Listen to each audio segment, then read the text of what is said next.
Yo, lads. What's going on, mate? What is going on, lads? Inside the building. I thought I'd do a little F1 rundown. Know what I mean? What is going on this fine Monday morning? Hey, before I even get stuck into anything F1, bro, why have I turned on my TV this morning to see Will Smith slap the shit out of Chris Rock, bro? Yo, I'm offended. Like, bro, I'm offended. If you guys ain't seen that, bro, was it at the is it the Grammys, bro? Bro, Will Smith fully slapped the taste out of Chris Rock's mouth, bro. I'm in shock. Like, there's no respect for these OGs, bro. Nah, that weren't staged, bro. It wasn't staged. Like, it was not staged at all. You know what I mean? If you see Chris Rock's reaction afterwards, he was lost for words, and for the rest of his set, he couldn't get his jokes out, nothing. He was just in shock, like, bro, wow, you gonna deal with a legend like that? Like, Will Smith, bro, like, I don't know, man. Jada Pinkett has got Will Smith acting up. Like, it's crazy. Yeah, exactly. Once he saw, because I think she's got nah, it wasn't showbiz, bro. He got slapped, bro, because his wife's got a condition with her hair, alopecia, where her hair falls out. So that's why she didn't find the joke funny. And then once Will Smith saw his wife's reaction, he was like, nah. And Chris Rock's made a joke about Jada in 2016 on stage before. So I think Will was like, nah. But, bro, I couldn't believe when I saw that. You know? And for Will Smith as well, for Will Smith to be, like, out swearing in public, it's not really his... He's an image guy. He's about his image, so I doubt very much it was staged, bro. Especially Chris Rock's reaction. You know what I mean? Like, slapped him. Wow. That's crazy. But anyway, let's get stuck into the F1, lads. Honestly, I thought after last season, we probably weren't going to get another exciting season to that degree again. Not for a considerable while. I thought just like all the other times, whenever it starts to get really close, like it did, like, I know 2013 was a little bit, you know, by the end, Vettel ran away with it, but in 2012 we had a good season, and we knew that the rule changes were coming. It always tend to come when the cars are getting close together, you know? So, I thought after last season, the rules are going to change again. We just had one of the best battles ever. And now, you're actually managing to get another decent battle between Leclerc. But I'm glad that Ferrari are back. You know what I mean? I'm a Ferrari guy. You know what I mean? I like Charles Leclerc. And I feel like, you know, he's got enough to match Verstappen. You know what I mean? The only thing personally, the only thing I fear for Ferrari is, we've seen in the past when it comes to development races, Ferrari always tail off. And I think like teams like Red Bull, Mercedes, they keep going, you know what I mean? And I just feel like Ferrari, I don't know, man. I can't put all my faith in them just yet. I remember 2017 and 2018 way too much to put all my faith in Ferrari, to be honest, man. Yeah, man, if you watch it after, like, Will Smith's going nuts. Keep my wife's name out your fucking mouth. Keep my wife's name. He starts going crazy. So I don't think it's staged, bro. Like, but anyway, bro, F1, like, me personally, like, the only thing I don't like about these new cars is their size, bro. I feel like they're huge. I feel like Monaco is gonna look terrible with all the slow corners. But I like the fact now that when you overtake someone, it's not over. You know what I mean? They can fight back. It's not a case of, okay, your car's quicker and I can't follow, so the race is pretty much over once one overtakes happened. You saw the same thing with Alonso and Ocon. Alonso got past Ocon, and then Ocon was straight all back over him. Same thing happened with Max and Leclerc. So those are the positives, man. And I'm looking forward to seeing a title battle between Leclerc and Max, because I've always believed that Leclerc is on Max's level. You know what I mean? It's just a case of, you know, getting the car. And you can see with the way that Leclerc is racing Max Verstappen, like he's smart, he's playing different tricks, he's trying to come up with new ways to battle in these era of cars, man. So Max is having to, you know, raise his level again. If he thought he was gonna get an easy season after last season, nah, mate.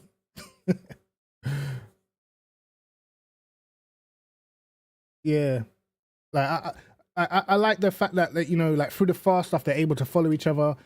That Red Bull straight line speed is crazy, like crazy. They must have the Lewis Hamilton spec engine from Brazil. I'm telling you, their straight line speed is insane. You know what I mean? And like when I was talking to my friends yesterday, in my point of view, if you got two cars that are closely matched in lap time, you would prefer to have the car that is quicker down the straight as opposed to quicker in the corners, because it allows you to race better. You know what I mean? It allows you to take advantage of your straight line speed in racing situations. And we saw, like, if you go back to like 2017, where Mercedes had the faster car down the straight, Ferrari had the faster car around the corners. In racing situations, Mercedes tended to always come out on top. You know what I mean? Yeah, exactly. That for sure, the top speed is there's no fighting against top speed, bro. Like, you can fight against a car that's quick in corners. You cannot fight against someone who's just way quicker down the straight. There's literally nothing you can do. Yeah, exactly. So Red Bull seem like they've actually built a bit of a rocket ship in a straight line, which is not their normal philosophy. You know, they've always gone with, you know, high downforce cars, fast through corners, but this time, you know, they've changed their philosophy in terms of like a lot less drag. They're not the fastest round corners anymore, but they're still able to get enough downforce to make their car significantly quick. Um, when they can switch the tires on, we shall see. I think these tires are, me personally, I think these tires are affecting these teams just as much as anything else, because have you noticed, you know, since they have got rid of the tire blanket temperatures, they've put the tire blanket temperatures down. So now when you come out the pits on a fresh set of tires, you just losing time now. You know what I mean? It's weird, man.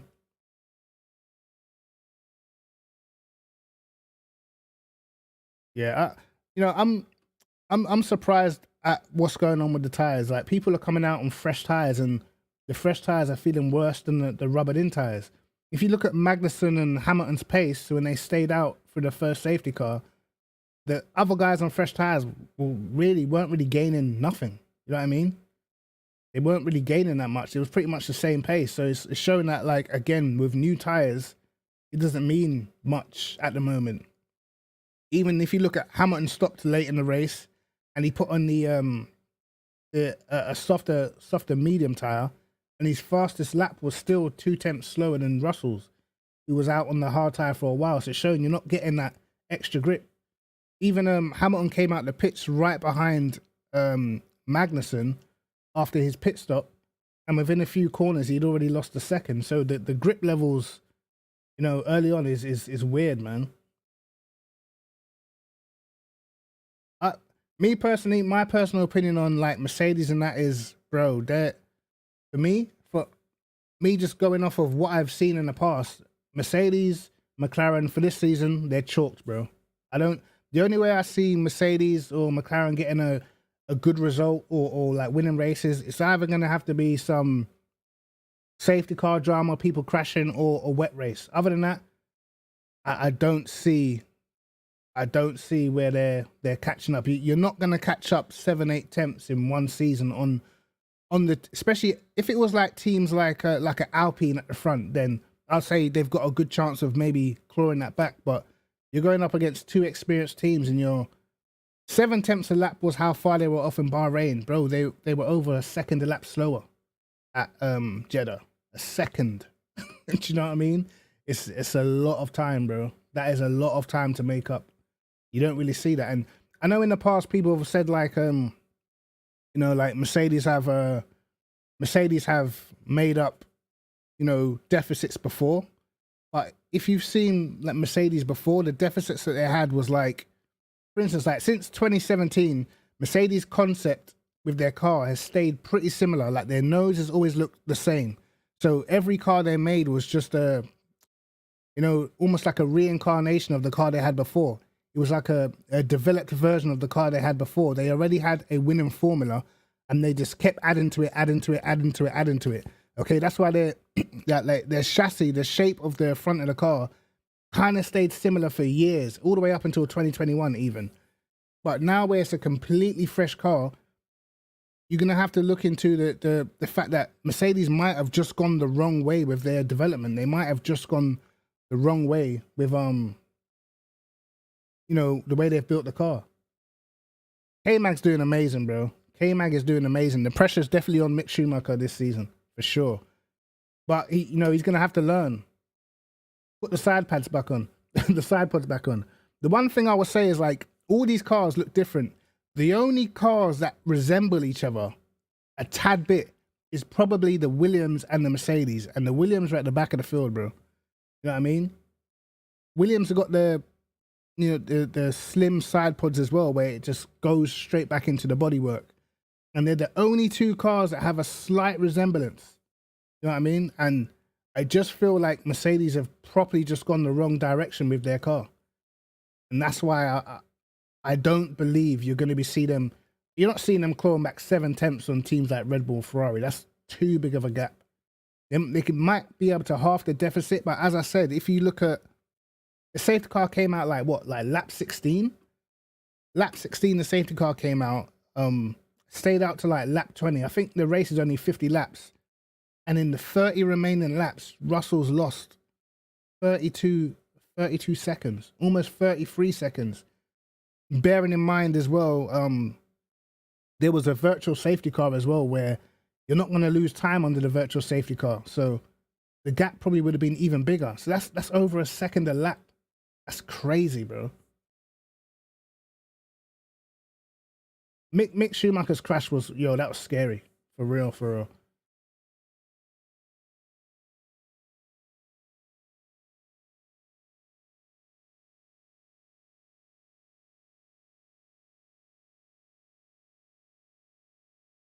Yeah, I'm not sure about I'm not sure if it's like no side pods that's slowing them down. I'm not sure about that, but I know their car is heavy. It's draggy, and the Mercedes engine just looks like it's, you know what I mean? Like it's not cutting it, man. It's a weird one. It's a weird one.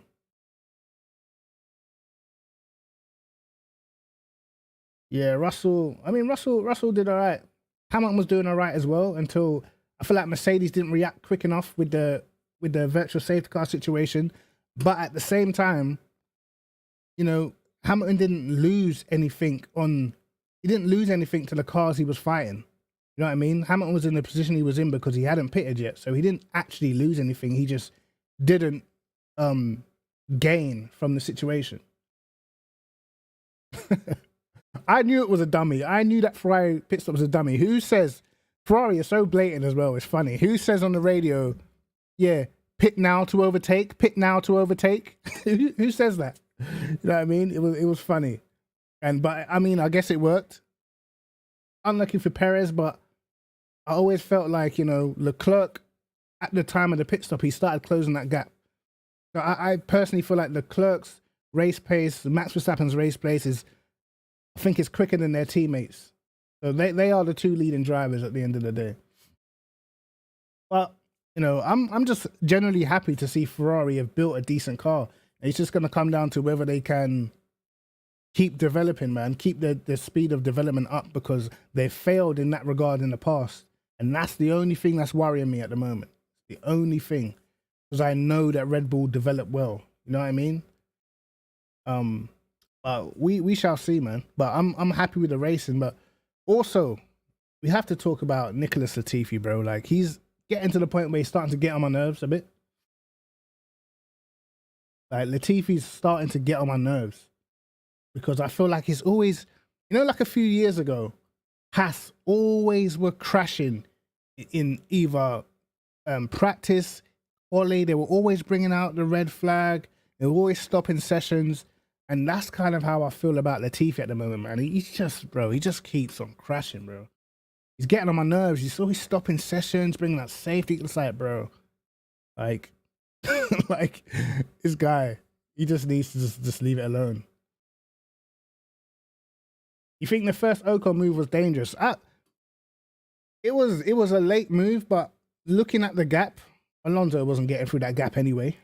Like he would have had to been scraping the wall. So I feel like it looked a bit more dramatic than it was because Alonso went on the dust and kicked up the dust and shit. But I mean, Alonso, if he tried to put his car in that gap, that would have been, you know, it would have been a very, very tight one. I mean, but Ocon's a feisty guy. Ocon's definitely a feisty guy, man. But like for me, what did you guys make of Perez's pace? What did you make of Perez's pace? Because I thought Perez was quite impressive at the beginning, but after, you know, he had his setback with the virtual safety car, the safety car, whatever, he never came back into it, man. I mean, I think that's the difference between the top guys.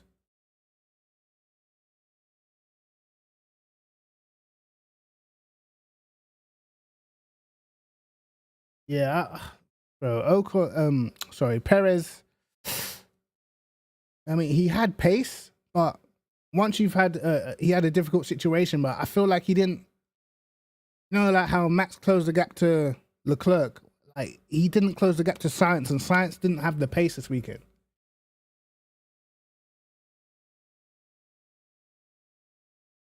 True.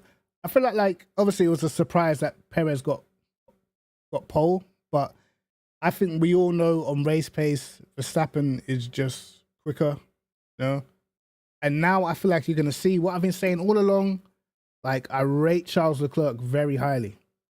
And I feel like he's definitely, you know, quicker than Sainz. But with Leclerc, when he's driving a bad car, he will just YOLO. You know what I mean? He will yeet cars into corners, and if he crashes, he crashes. And that's been his approach. But he will do everything to get all the time out. Now he's got a good car.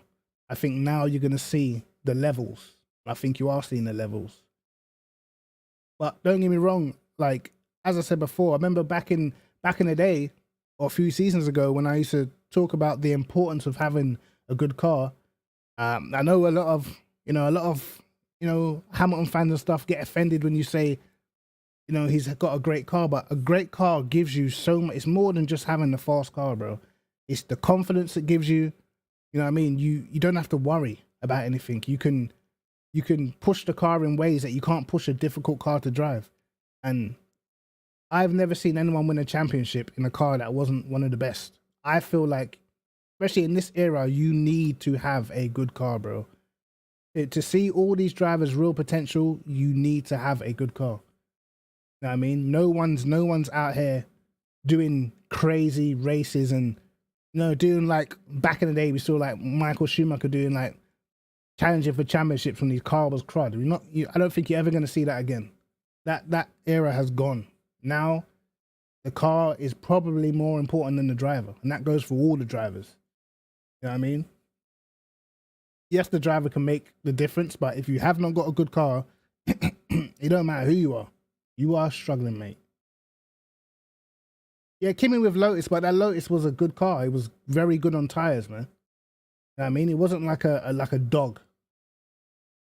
You know what I mean? Like, when was the last time you saw someone in a car that's totally terrible fighting for a championship? You know what I mean? I say that probably the last time someone fought for a championship in a car they probably shouldn't have even been there with was probably Alonso in 2012, because that car was third fastest that season and he still fought for the championship. You know what I mean? Don't really like Alonso that much, but I'll give him that credit that he fought for a championship where his car wasn't really on the same pace as the Red Bull or the McLaren that season. You know what I mean? But yeah, I know, man. But let's go into the race results, I guess. This is what I was talking about. Obviously, to win just by half a second, bro, after 50 laps is pretty impressive. You know what I mean? Max Verstappen, you have to say, started fourth, and he got lucky with the safety car, but he overtook Sainz at the start, and then obviously him and Leclerc went toe to toe. Didn't know who was going to come out on top. They're both ridiculously good drivers, and he managed to get it. So obviously Max Verstappen gets the win, Charles Leclerc in second. I feel like it's a second place, but he'll be disappointed he didn't win. But I still feel like he's going to be happy because he knows he has the car to at least match the Red Bulls, man. Sainz again, bro. This is going to be a depressing season for Sainz with Leclerc on this form, man. The only thing I was thinking is like, you know, like Sainz, because he's quite a consistent guy. And there might be races where, you know, he gets in front of Leclerc. Is the fact that Ferrari's drivers are probably closer together than some of the others, will that affect Leclerc's championship bid? Because are Ferrari going to tell Sainz to get out of the way if, you know, if he's leading a race and he hasn't won a race before? So that's why I feel like, you know, Ferrari could lose, or Leclerc could lose a championship, is because him and his teammate are quite close together. Whereas we know 9 times out of 10, Max Verstappen's well clear of Checo, so he probably doesn't really have to worry so much about getting, you know, having the inter-team battles. You know what I mean? So yes, it's an interesting one. It's an interesting one. But if Ferrari allowed their drivers to fight, sort of what like McLaren allowed in 2007, they allowed Lewis and Alonso to fight instead of backing one or the other, and it cost them the championship in the end. You know what I mean? So let's see. I mean, I like teammates fighting, but at the same time, Ferrari hasn't won shit for a long time. So they need to, you know, they need to make sure they're proper on it this season, properly on it. This is what I want to show you guys as well. The fastest laps, bro. Like, look at this. This is why I'm saying I personally think this season Mercedes in the mud. Right? Because look at all these fastest laps. 31.6. You go down, scroll down to Russell. 32.8, bro. He's at 1.2 seconds a lap slower, bro. 1.2 seconds a lap. That's insane. You know what I mean? Like, his fastest lap is only the 7th fastest lap of everybody in the field. What? And even if you take a look at Hamilton, who pitted later, had on the medium fresh tires, and even he couldn't get a lap time out of the car, bro. That is mad.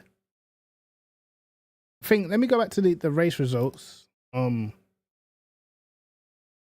like Hamilton, he came out the pits right behind Magnussen. And I remember when he overtook, when Stroll and Albon crashed or whatever, Hamilton was 4 seconds behind Magnussen, and he's ended the race 9 seconds behind. You know what I mean? Like, that is very, very difficult to explain. Like, why they're losing time to Haas. Like, what is going on? You know what I mean? It's crazy that they would have fallen so far behind, man. It's crazy. Finished like a 1 minute 13 seconds off the lead. That's not the kind of gap you can just magically just, you know, stick that on the car. All of a sudden we're a second quicker. I don't think you're gonna see that. And plus, I think Red Bull, Ferrari, they're also gonna be sticking stuff on their car. So if they can half the gap, make it a bit closer, that'll be a start. But I don't know, man. They need to start functioning. They're probably in a very depressed state right now, because, you know, they have not seen this sort of hardship since probably certain races in 2013. They still won like 3 races in 2013, but they haven't really seen hardship since then. And it's just weird to see Mercedes not there, man. Weird. We've just come accustomed to seeing Mercedes at the front.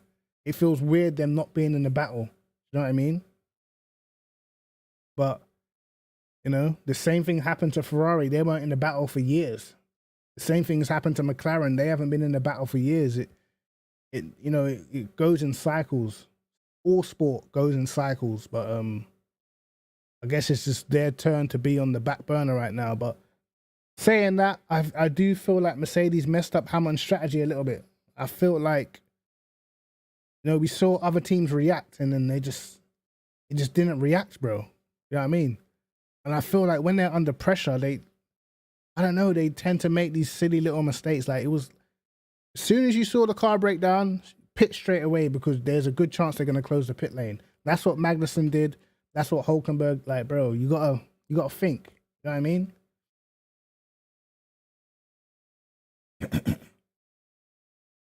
But just even the pit stop times. If you look at the pit stop times, and they gotta start, you know, gotta start functioning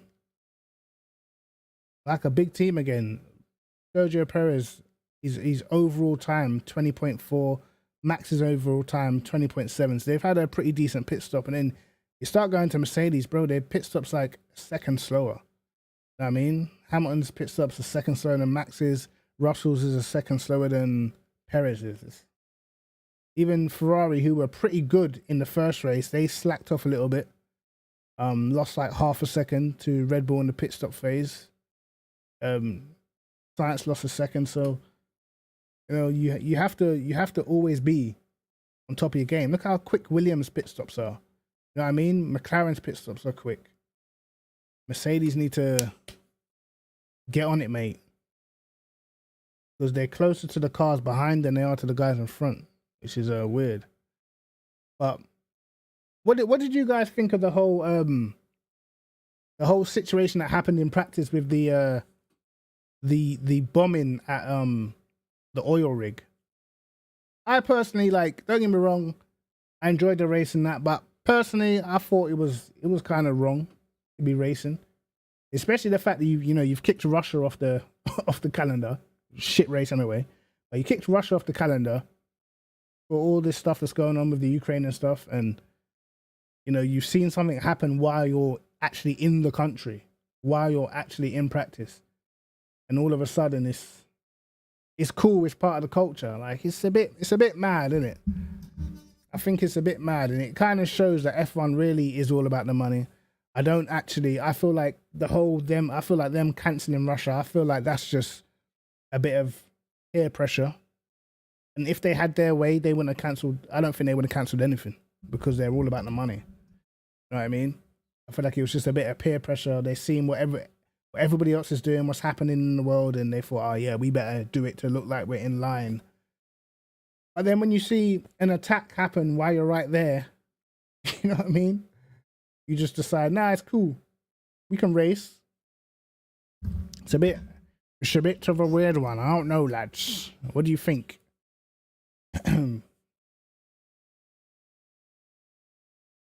What do you guys make of Fernando Alonso? You know, I'm not too like, has Fernando still got it? You know what I mean? Has Fernando still got it?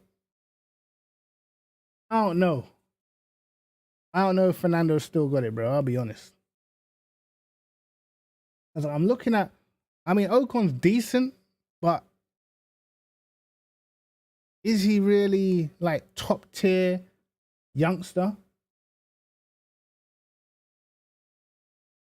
I mean, like, yeah. I mean, like, I'm talking as in, how close is he to his best? You know what I mean? Like, he's still very decent because he's up there. He was up there. But, you know, like, he said, don't do us like this. Hey, man, I don't know. Ocon is, you know, he's on him. And I don't think Ocon is, like, top 6 material. Like, obviously, Fernando in his prime is way clear of Ocon, in my opinion. But, you know, I guess we will see. I think we only would really know if he had an actual competitive car. You know, what he's like. What would he be like battling these young guys? But it's like, my opinion is like, with age, naturally you were going to slow down. It's just, it happens to absolutely everybody in whatever sport you're in. That's why, like, when people ask me, like, on raw pace, if we're just talking like raw speed, I believe a lot of the younger drivers are the quickest guys in F1 at the moment. I mean, of course, you've got guys like Hamilton, Alonso, Vettel, who are like very good drivers in that. They've got the experience, and that's what makes them hard to beat. But I believe, like, on raw speed at the moment, I think like Max, Leclerc, Russell, I believe that they're probably a tad quicker just on the raw pace. You know what I mean? On the experience, then that's when a lot of the older drivers can make the difference. You know what I mean? But just raw one lap speed, I would probably say the young guys are probably a bit quicker. But that happens. It happened to Schumacher when Alonso came in. You know what I mean? When Raikkonen came in. You know what I mean? Definitely Raikkonen was probably on raw speed, probably a tad quicker than what Schumacher was when Raikkonen was at McLaren. Guy was rapid. It kind of happened to Senna when Schumacher came in. I mean, Senna was rapid, but then Schumacher just seemed to have the speed to match him. You know, I just feel like it's a natural evolution.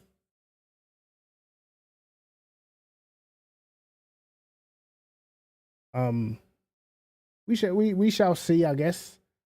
We shall see, but a lot of these young drivers are doing pretty well at the moment, and the older guys are struggling to keep up with them. You got Ricciardo struggling to keep up with Lando, Perez struggling to keep up with Max. I guess it's 1-1 between Hamilton and Russell, but you know, Russell definitely had the advantage this weekend. You know, we shall see. Even Vettel, I don't think Vettel has been as commanding over Lance Stroll in terms of pace. He has in terms of experience and racecraft and stuff, but in terms of actual pace, I don't think Vettel has been. Well, I'm going off of last season because he hasn't raced this season, but I don't think he was as commanding over one lap speed as I thought he would be over someone like Lance Stroll. You know what I mean? And I guess these guys, they start having families and kids and stuff, and no, they're not taking it. They're maybe not taking the amount of risk that they would when they were younger. But you know, that's what it is, man. That's what it is. But yeah, I would say though, I've got to give respect to Kevin Magnussen at the moment, man. Magnussen is, bro, this guy's just come back. And Magnussen's probably driving better than he ever did before. Again, some of that might be because he's got a better car. But Magnussen is definitely driving to a decent standard at the moment, man. As I said, he showed some good pace at the end. I'm shocked because I always thought Kevin Magnussen was kind of a dirty driver. I'm not gonna lie. I thought Kevin Magnussen, he was a bit of a nutcase, but it seems like he's calmed down a bit, and he's got pace, man.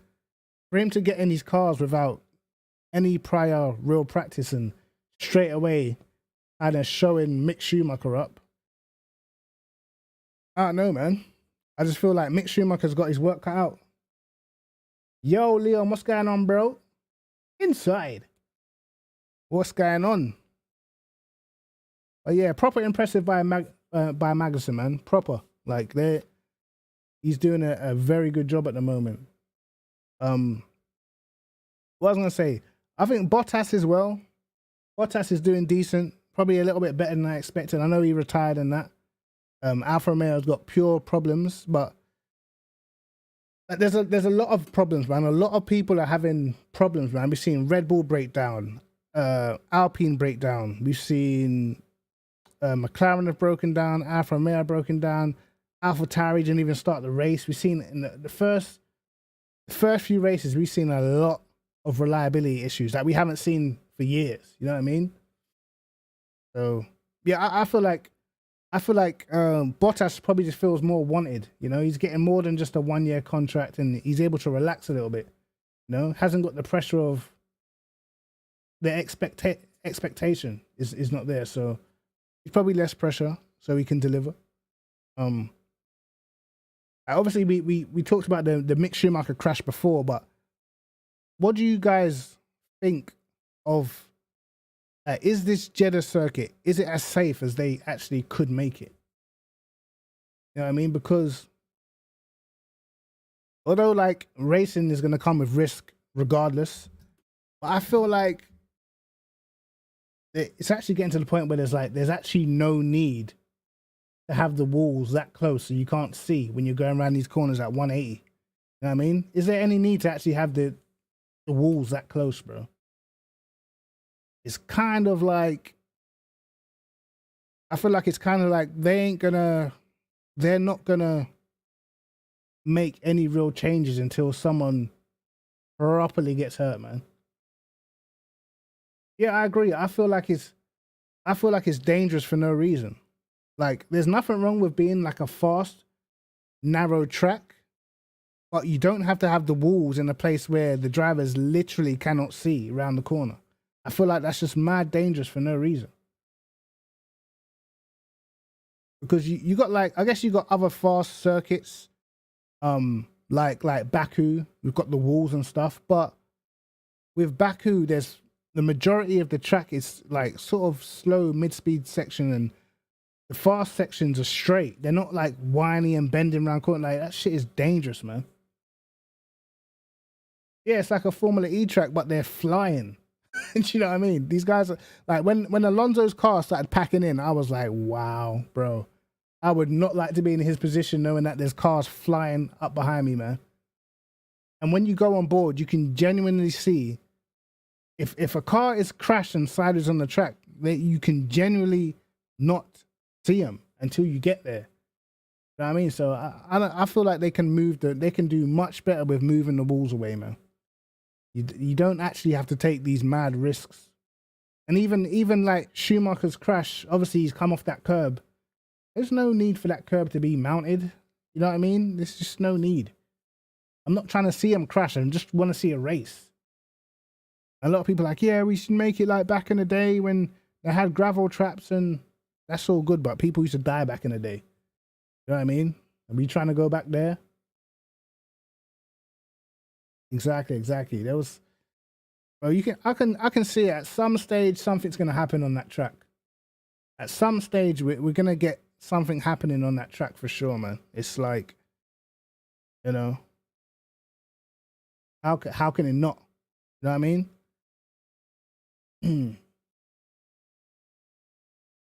Whose driving style do I think suits these cars? I think I don't think it's a question of driver style. I think it's a question of adaptability. Like, who's very good at just adapting? You know what I mean? Some people don't really have a driving style. Some people just adapt to whatever car they have. And those tend to be the people that are the quickest. If they can just drive anything, it doesn't really matter what it is, then they're probably going to be the guys who you're always going to see like outperforming teammates or whatever. But obviously we see like Sainz seems to be struggling more than Leclerc. I actually think like the difference between Max and Perez has probably come down a bit. So Perez looks like he's not too bad in these cars, man. Russell, Hamilton, we don't know yet because both of them have had a messed up quali, and you know, who knows? But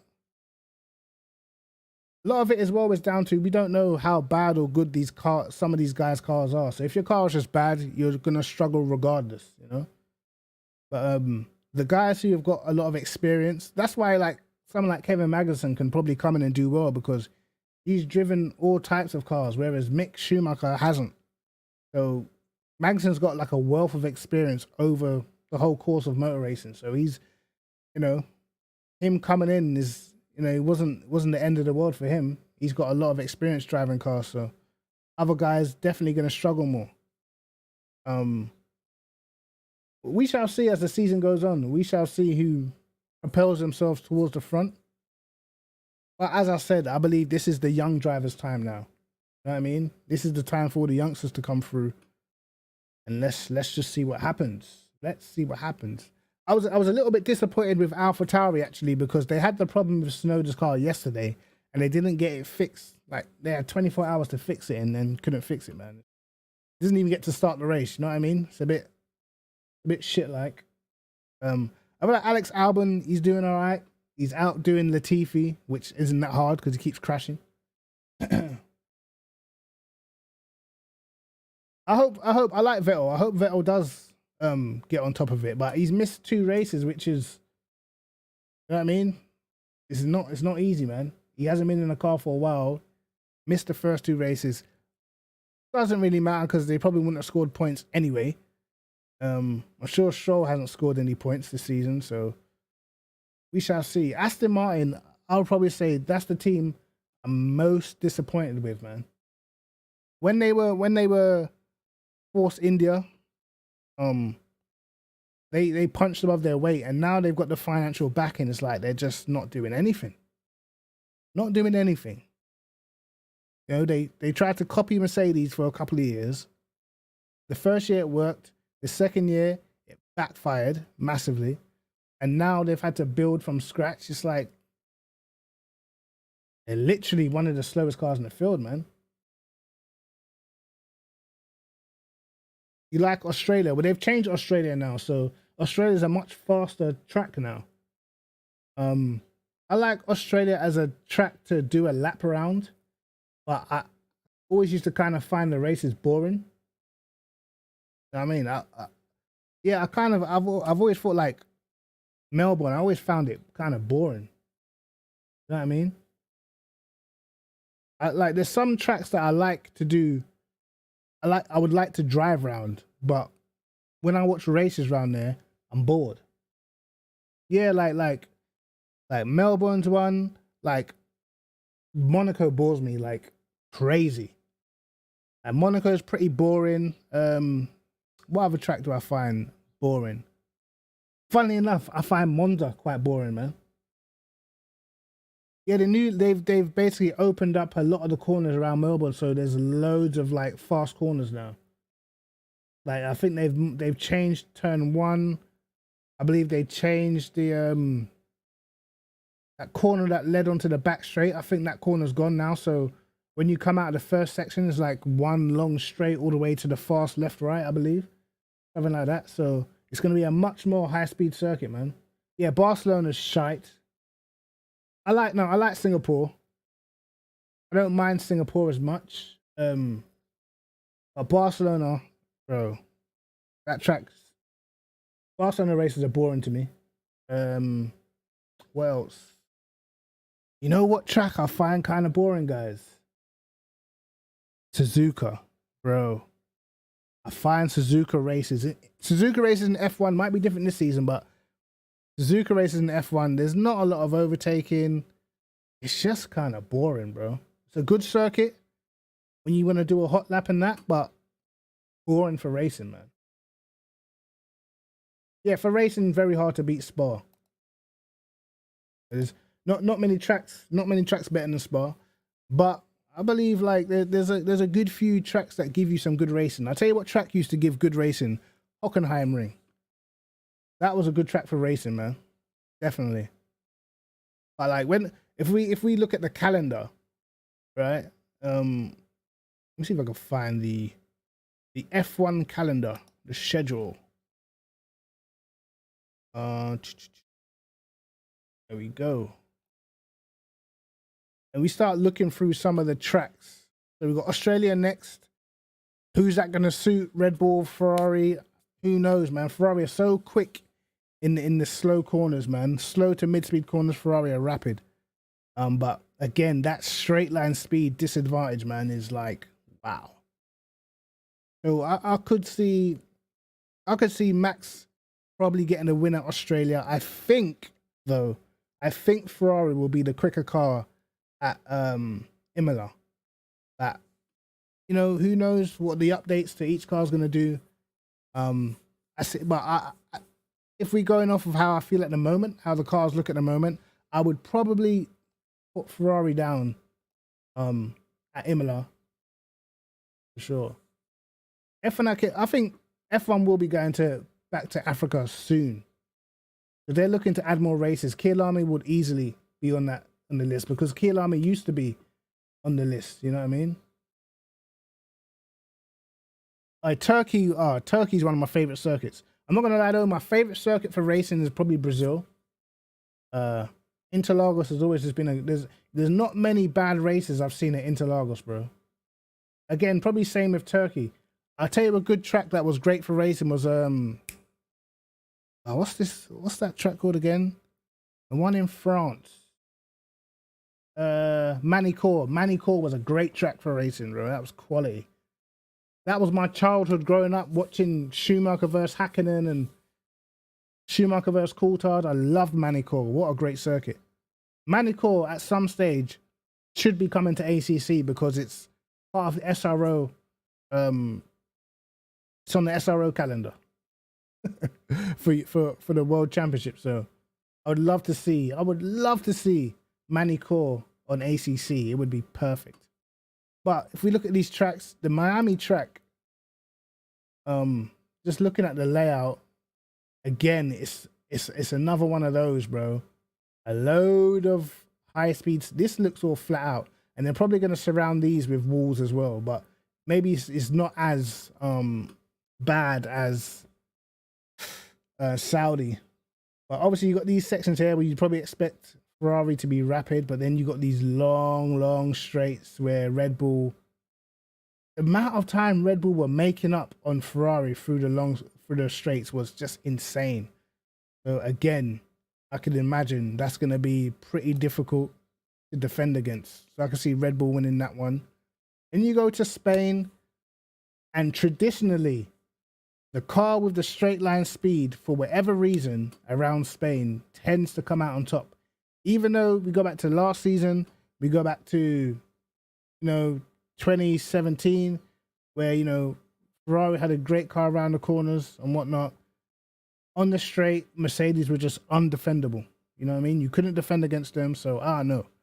But the important section of the season, I believe, is going to be around here. Ferrari, in my opinion, will smash Monaco out the park. I feel like if they can get a decent slipstream and quality, I feel like they'll smash Baku out the park as well. You remember Charles Leclerc got pole last season at Baku, and the Ferrari was crap then. So I feel like Ferrari can win these two races. Canada, I don't know about Canada. I feel that'll be a close one. I feel like Silverstone will be a close one. Austria, I think Red Bull got that in the bag. France, I feel like will be a close one again, sort of like last season. Hungaroring, I'm gonna give that to Ferrari. Spa, Red Bull, and Zandvoort is going to be interesting. By this time in the season, there's going to be plenty of updates, so I don't know.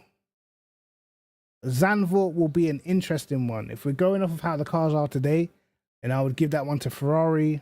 Monza, Red Bull domination. Singapore, Ferrari domination.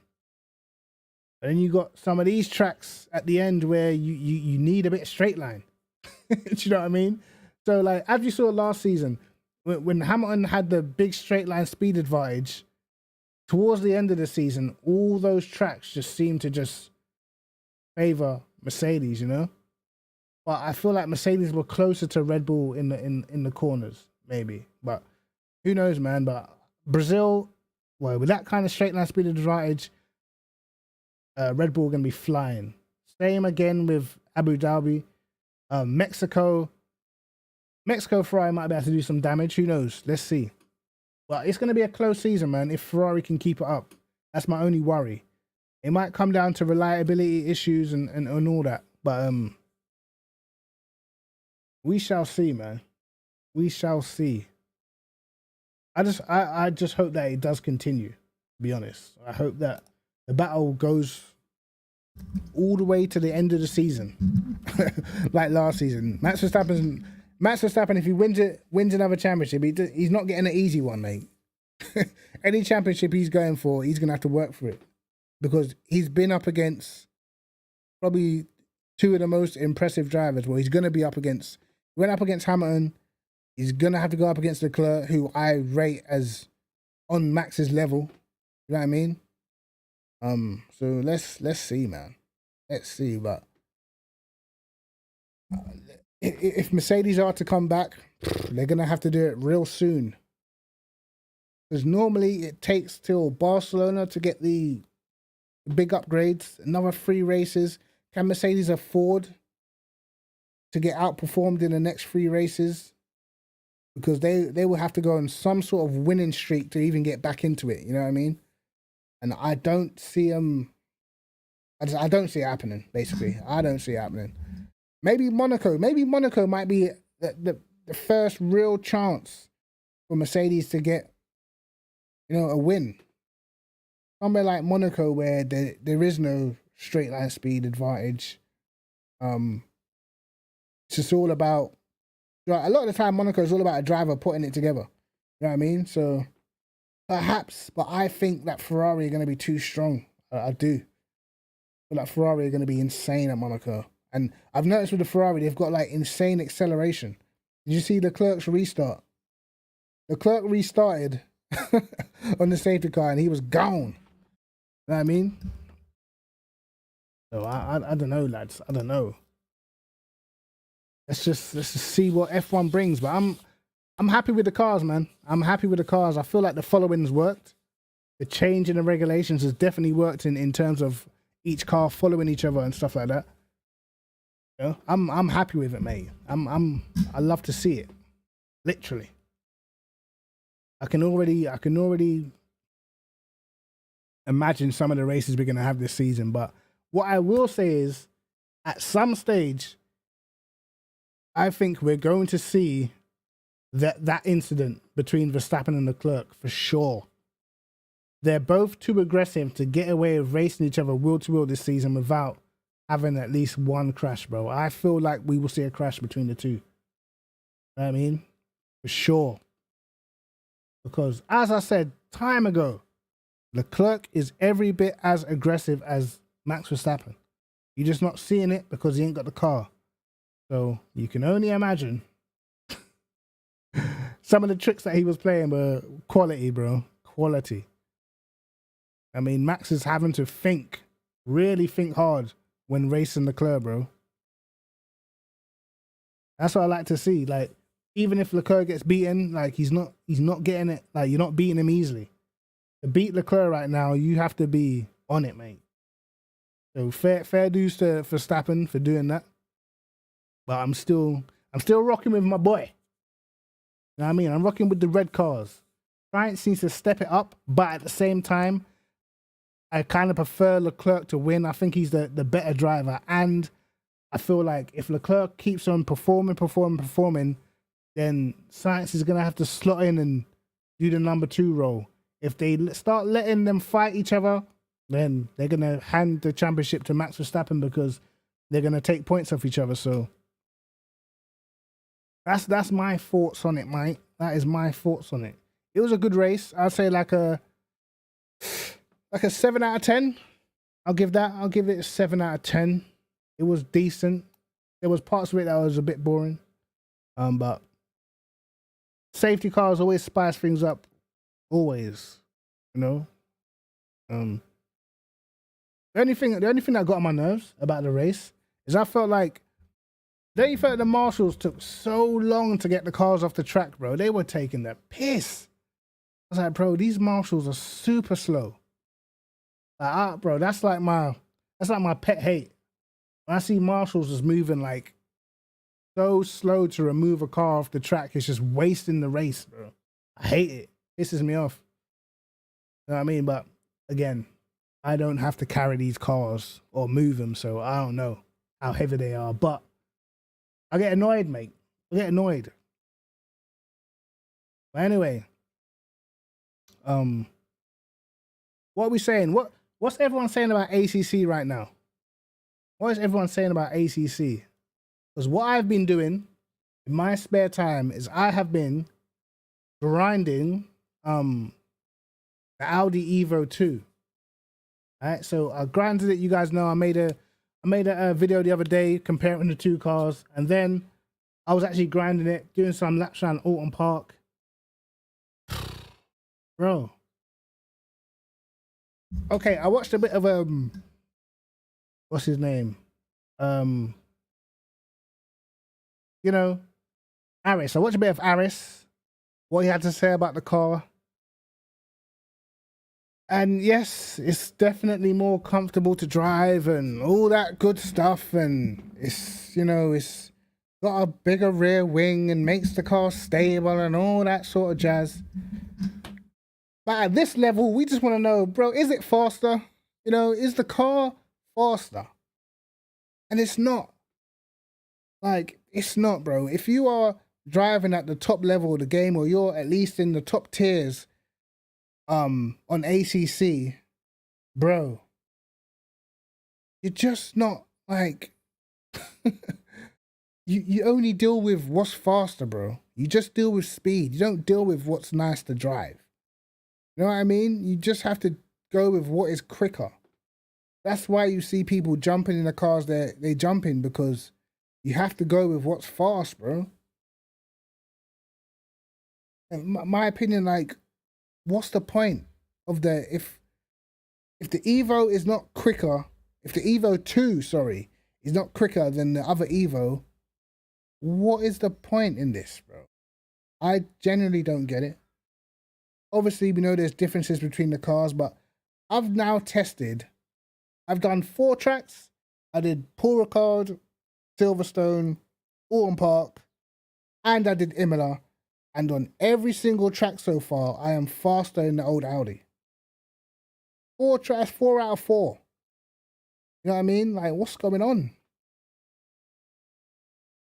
It needs to be an improvement on the last car. And yes, in terms of stability, it is an improvement. But who cares about stability when you're slower? You know what I mean? It's a slower car. Now, I'm sure some alien might be able to prove me wrong, but so far, if you're jumping in that Audi and you do 20 laps in that Audi, trying to get the best out of it, and you jump in the old Audi, do 20 laps in that, I can almost guarantee you that the old Audi is going to produce a faster lap time, bro. And this is where, you know, I mean, sure, they brought out some other cars and the Ferrari Challenge, and how long will that last? How long will the excitement for the Ferrari Challenge, the Lamborghini Trofeo, the Porsche Cup Car, the BMW M2, how long will that hype last before it's back down to business? We've got SRO starting, I believe it's like, what's it, like 19th of April or something? 19 days away. I think it's like 19 days away that SRO esports starts. That's when everybody gets back on the GT3 grind, right? I think, in fact, people are on it now because you got to qualify. But once the GT3 grind is back on, then all the SRO races starts come on and everybody starts watching it again. You kind of forget about all the other cars in the game because, you know, the GT3s are the most important. So, you know, like, why are we bringing out? It wouldn't have made sense for them to bring out the BMW M4 and it be slower than the M6. You know what I mean? Like, or just the equivalent, not any improvement. You know, like, that's why I don't really get the Audi Evo 2 at the moment. I mean, top end, Matt, bro. Listen, don't get me wrong. Like, yes, I'm not saying that it should be a beast down the straight, but you have to make it fast enough around the corners to where it makes the time back. And when I tried it at Autumn Park, bro, it did not feel any better than the old Audi. In fact, I was 2 tenths slower again. I did Silverstone, I was 3 tenths slower. I did Paul Ricard again. In fact, in Paul Ricard, I was quite a bit slower. I was like half a second or so slower. I tried Imola again. I was well off. And I'm thinking, like, bro, this cannot be right, bro. This it has to be competitive. There's no way you bring a new car into the game and don't make it competitive. So we still have the same cars at the top. You know, like, I haven't tested the McLaren or the Porsche again since the update.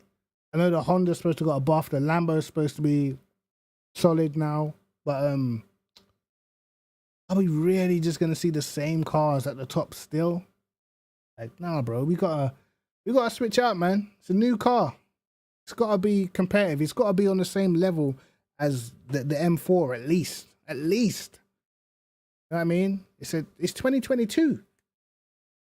Ah, bro. Try it for yourselves, guys. That's all I can say. Try it for yourselves, man. As I said, I've done a few setups. I think I've got my setup folder in the description below. Yeah, try it. I've got setups for it. I've put some setups for the Audi Evo 2. Just got to click on whatever track is there and it should be in there. I don't know, bro. Like, I'm properly trying in this car as well. Like, I've actually been on every day trying to get time out of the Audi Evo 2, bro. I cannot find any extra pace than what the original Evo had.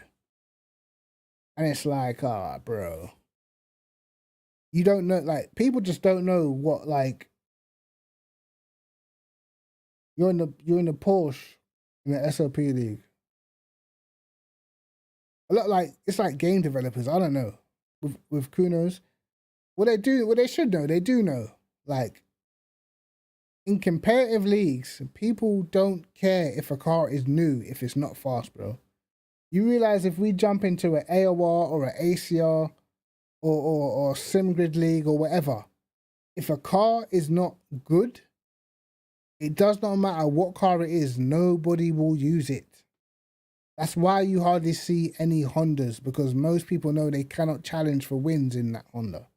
That's why you haven't seen any Lambos, because most people know you can't challenge for wins in a Lambo. The same thing will happen to the Audi. So, you know, it's just weird, man. You might see one or so person in the car, but let's just say right now, let's just say the fucking all of a sudden the Lambo was like the strongest car. I can guarantee you now, you would see at least 8 or 9 Lambos signed up. That's the mentality of a sim racer. They will take the fastest car they can, and that's it. End of. It's not about enjoyment. It's about winning.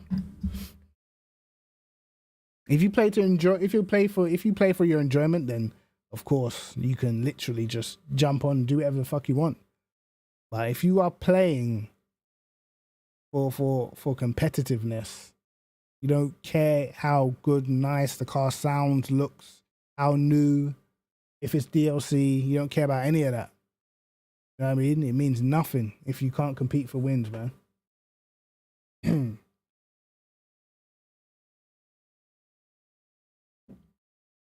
Let's see. I need to try it on more tracks so I can get a proper, you know, so I can see if the BOP is different on different tracks. But so far, ew. Anyway, prediction time, lads. If you had to predict right now, who is bringing home the championship in F1? Give me your top 5 finishing order for the season. Top 6 finishing order for the season, bro. Who wins out over a whole course of the season?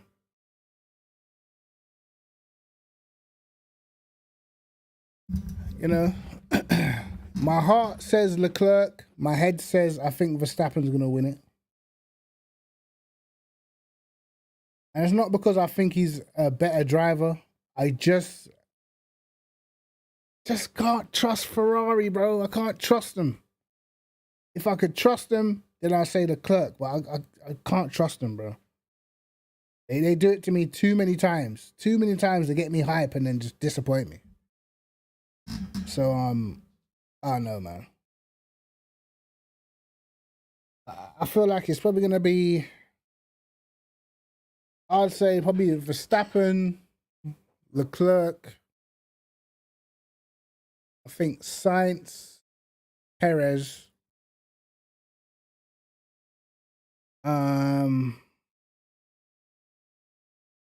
fifth is actually pretty tricky with Hamilton and Russell. I'll probably still go Hamilton, Russell,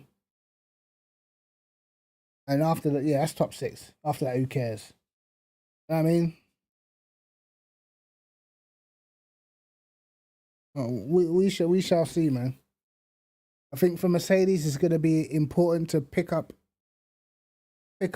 in races where, you know, they're not quite got the pace, but they might luck into a situation like sort of like Bahrain.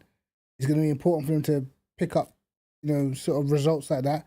And I see Hamilton being better at that than Russell. You know what I mean? And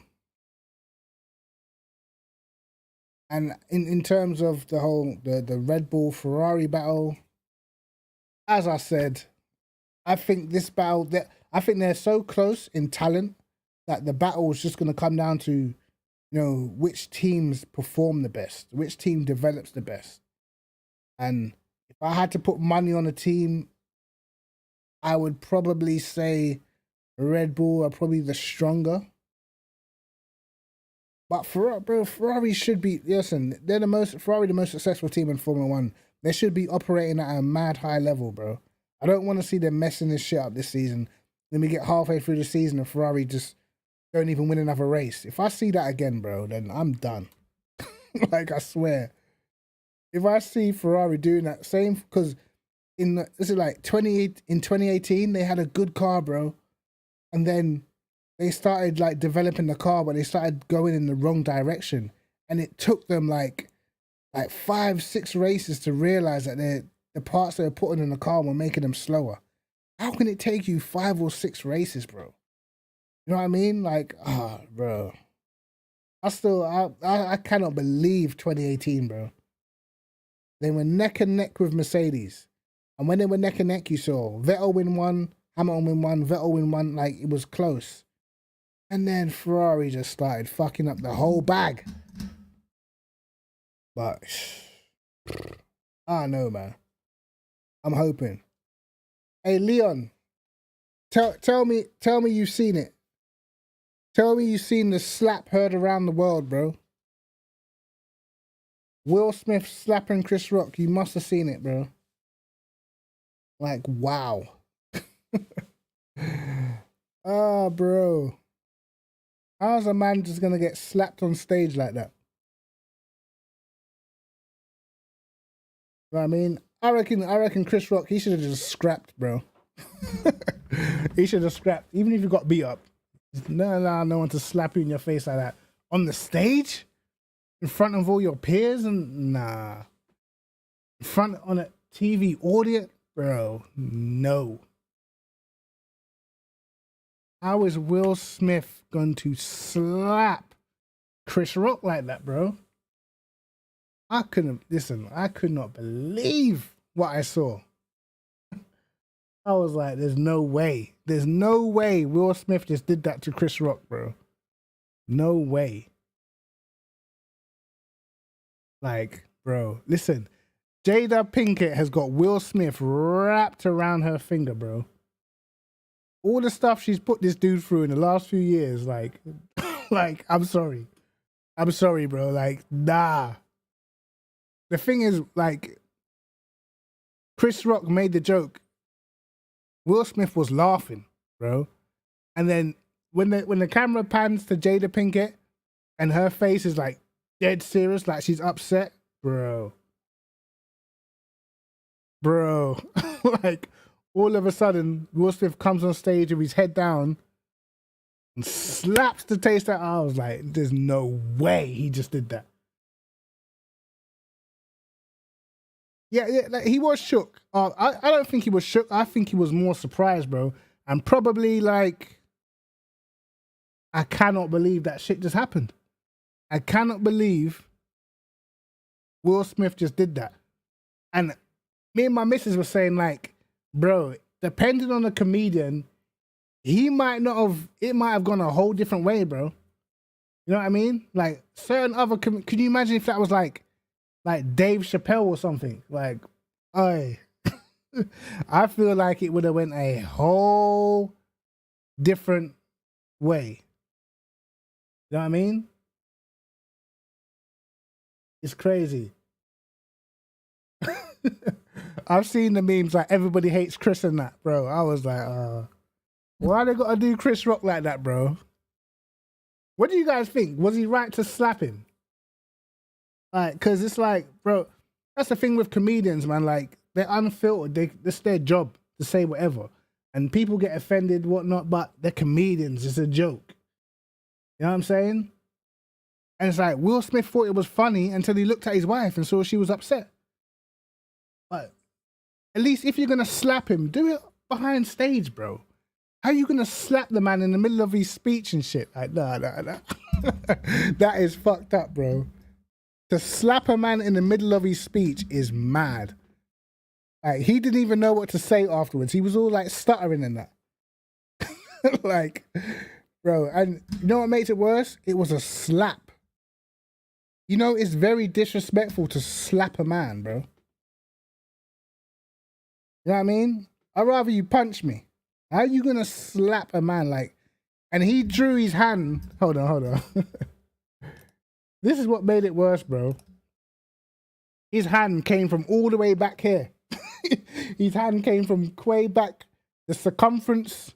You know what I mean? The trajectory of his hand, like, and afterwards, if you see the slow-mo, his hand was proper like this afterwards, bro. I was like, wow, that was like an open hand, 5-fingered slap. Literally. He drew his hand back from a whole different trajectory, bro. Nah, that's mad. Chris Rock was like, wow. Will Smith just slapped the shit out of me. Like, bro, there's no way, bro. There's no way.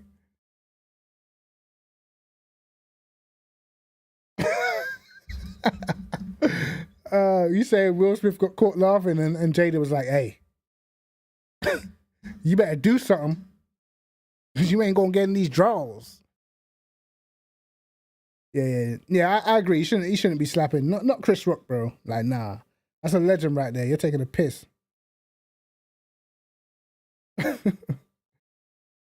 Trust me, that slap was you, and you heard the intensity, like you heard the effort, like nah.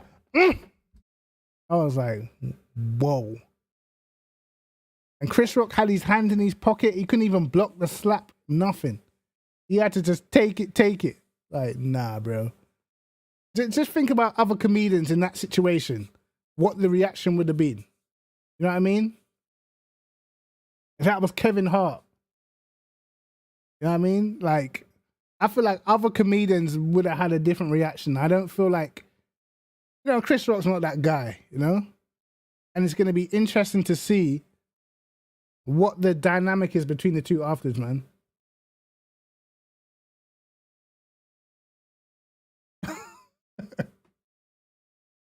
Somewhere in the crowd, The Rock raised an eyebrow, bro.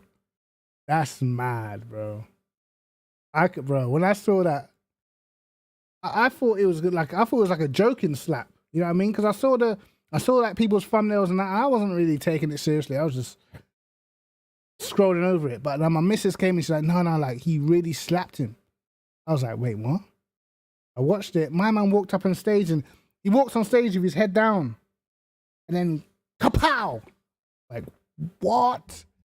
He just slapped the shit out of Chris Rock? No way. No way, bro. Eddie Murphy? Nah. See, it's like these are like royalty in the comedy world, bro. In our culture, it's like royalty slapping these guys, bro. You know what I'm saying? Like, you can't do that shit, bro. Even Will Smith himself is royalty in our culture, but you can't do that shit, bro. Not on stage in front of all them people, in front of all these peers and that. That could literally fuck a man's career up, bro. I know. Keep my wife's name out your fucking mouth. Keep my wife's name. I was like, wow, bro. I'm like, bro, you cannot be getting this upset for Jada after she was getting her cheeks clapped by that August Alsina, and then putting it on blast for all the internet to see, talking about it's an entanglement. So you slept with your son's friend in your house that Will probably pays for, because let's keep it real. You know what I mean? Let's keep it 110% real. they're living that life on Will's success, bro. You know what I mean? Jada Pinkett's success was very short-lived, and it was very early on in her career. All right? That money's coming in from Will Smith, and she's getting clapped in the house by her son's friend. Like, I know they might have an open relationship or whatever, but bro, that's disrespect, bro. And then they're gonna go on the red table talk, and she's gonna be telling him to his face, yeah, we had an entanglement. What? And now she's got you out here looking crazy, slapping people for her. Like, Will, he's losing it, mate. I'm telling you, people need to watch Will Smith. He's a sad individual, bruv. You know what I mean? He's rich, he's got everything he wants, but he's not happy. You know what I mean? He's not happy, bruv. Something inside is burning him. And if you look back to it, from the beginning, Jada Pinkett says that the love of her life was Tupac. Will Smith is the opposite of Tupac, bro. You know what I mean? It's like I'm a show her I can be just like Tupac. I can do some gangster shit. You feel me? Yeah, she was alright in Gotham, but let's be honest, Gotham was a midi show, bro. Like Will Smith is fucking. You know what I mean? Will Smith he's box office, bruv. Jada Pinkett ain't box office no more. You know what I mean?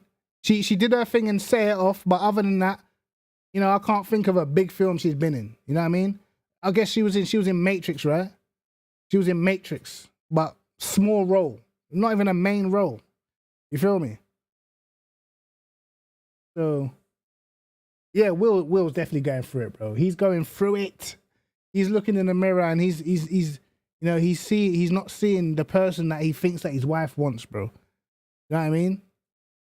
And I feel like he's only staying with Jada because, you know, he don't want to look stupid. But come on, bro. She slept with your son's friend. All right, we've heard mad rumors about their relationship anyway. Yeah, she put it on blast so the whole world knew, and he looked like he wanted to cry. And now she's making him go out there and slap legends, bruv. Like, nah. Like, nah, I'm sorry, bro. I'm sorry. Will, you need to apologize, bruv. And he knows that Chris Rock ain't gonna be trying to sue him or nothing. You think he firmed it? No, low key, he looked like he wanted to cry. I'm telling you, if Chris Rock blinked, there would have been tears, bruv. I'm telling you. He had to keep his eyes wide open. If he'd have blinked once, there would have been tears. Yeah, she like Jada Pinkett has always been, she's always been Peng, bro. She's always been a beautiful woman, innit?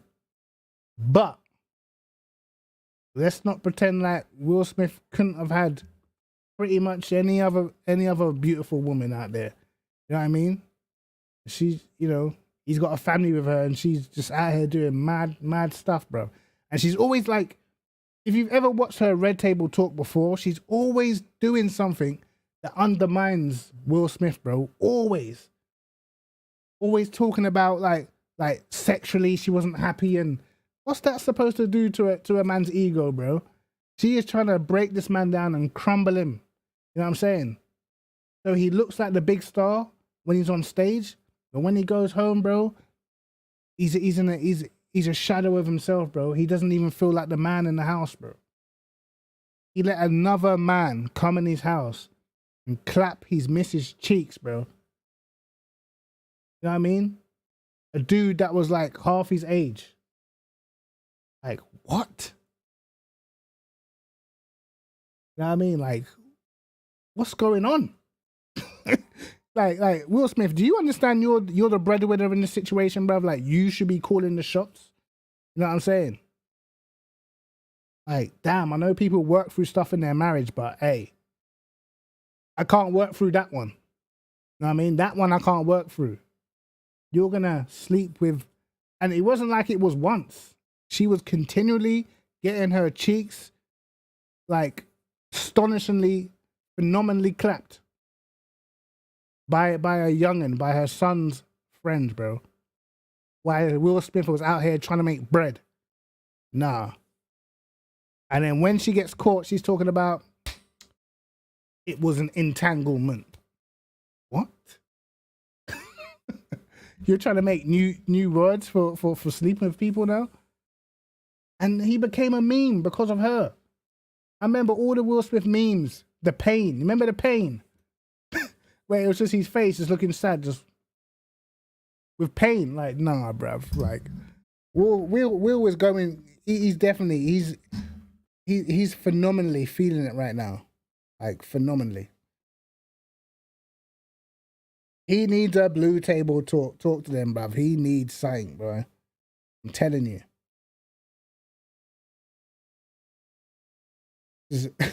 I know when he goes home, Jada's gonna be rubbing the back of his neck like, that's what Tupac would have done, baby. You remind me of Pac. But it's like he's doing everything for acceptance. Like he doesn't really feel accepted by his own wife. Like, what the fuck? I don't know, man. We've gone off on a tangent, but yeah, I just wanted to stream a little, you know, a little F1 review of the race. We'll probably do another one after Australia and see how it goes. But if you lot want to continue to talk with Will and Jada, just jump in the Discord and whatnot, and we will do that. But anyway, I'm gonna be heading off. I don't know if I'm gonna do some LFM later. I'm realistically, I'm just trying to figure out this Audi. I just want to unlock some more pace from it, and I'll see if I can do that. And if I do, all the advanced setups will be on my Patreons for my members, and any base setups that I make, I'll just throw them in the Google Drive folder. But the advanced setups, I got a reserve for my guys, all right? For my top supporters, I got to reserve them. Anyway, guys, peace to everyone who came to the stream, and I shall catch you in a bit, man. Peace.